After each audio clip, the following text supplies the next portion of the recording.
How to fix TikTok Pro no internet connection error? Are you seeing no internet connection error on TikTok even though your internet is working? Don't worry, this problem can happen because of weak network, app cache, outdated TikTok or temporary app issue. In this guide, we will explain some easy solution that anyone can follow.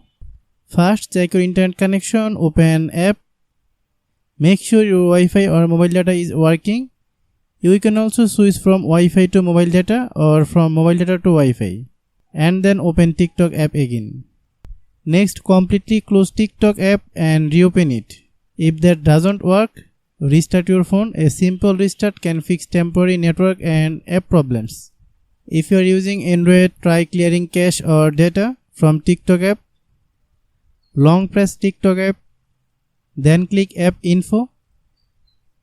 Click Storage Use, then click Clear Data, then click Delete. Also check the Google Play Store or App Store. TikTok new version is available. If any update available, please update it.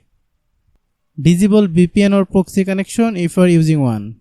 After complete all the steps, then open TikTok and hopefully TikTok connection problem will be fixed. Hope you understand. I have a request, if you are new to channel, please subscribe and stay with us. Thanks for watching.